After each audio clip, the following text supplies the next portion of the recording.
Hi, I'm Nicole DODDS, and my topic is Let's Get High.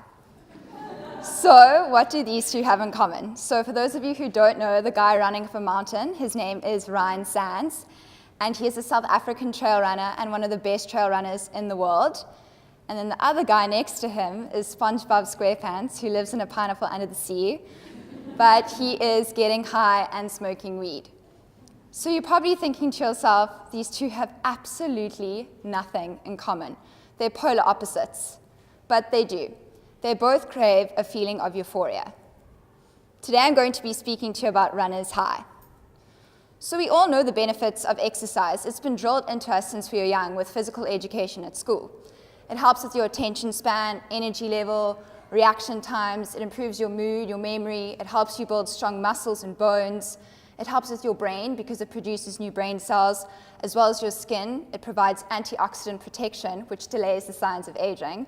And why most people would do it is that it speeds up your metabolism, which burns calories, therefore weight loss.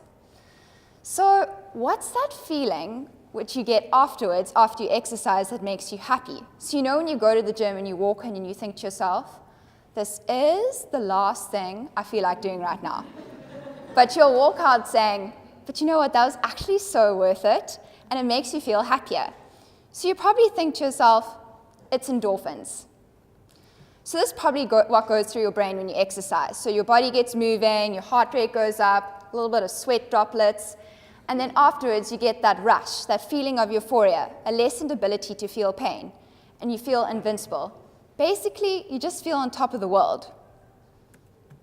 But endorphins are actually too big to pass through the blood-brain barrier, aka the protection barrier. So just picture the brain wearing a little helmet, and the endorphins aren't even interacting with the brain.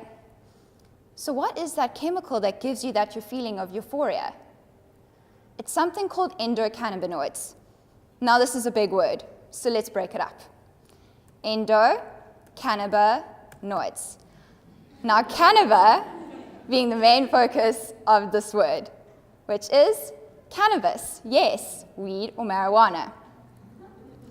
So our bodies naturally produce a chemical which activates the same receptors as THC, which is tetrahydrocannabinol, the chemical responsible for psychological effects.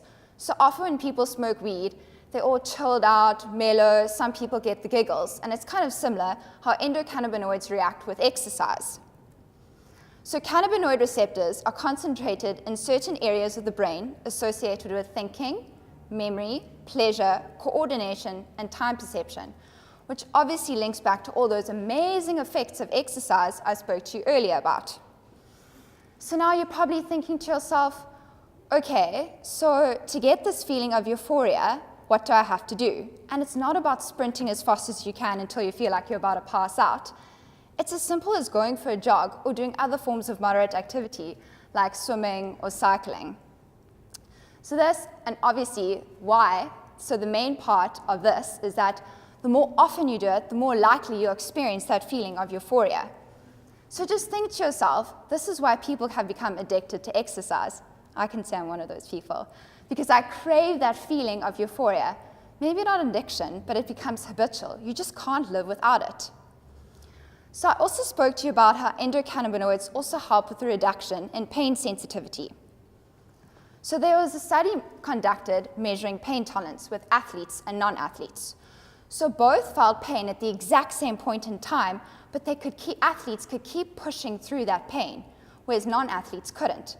And then to further this study, there was another one done with non-athletes. Again, they all felt pain at the exact same point in time. But then half of them were put into a 6-week training program. And then after the 6-week training program, their pain tolerance increased by 20%. So now you're probably thinking, but what does this 6-week training program entail? But it was as simple as 3 times a week, 30 minutes at a time, at moderate intensity. So this kind of just explains to you how those people running marathons and marathon runners doing 40 to 100 kilometers at a time can just keep on going. Obviously because their pain tolerance is so high and they just want that feeling of euphoria. Personally, I know the first 4 Ks of my run are the absolute worst. I'm like, oh, I've got a stitch. Oh, I've got a cramp. Maybe I should just stop. But I keep on going. and the pain just fades away. So I don't know if any of you have heard of Shalane Flanagan. She's a 4-time Olympiad runner and also the author of Run Fast, Eat Slow, which is a great book. I recommend it. And she kind of just summarizes how I feel about running. When I'm running, it's a time when I feel most free, most alive, and the best version of myself. So this is how I personally feel, especially when I'm trail running. I get to the top of the mountain, and I look down and think to myself, there's actually so much more to life.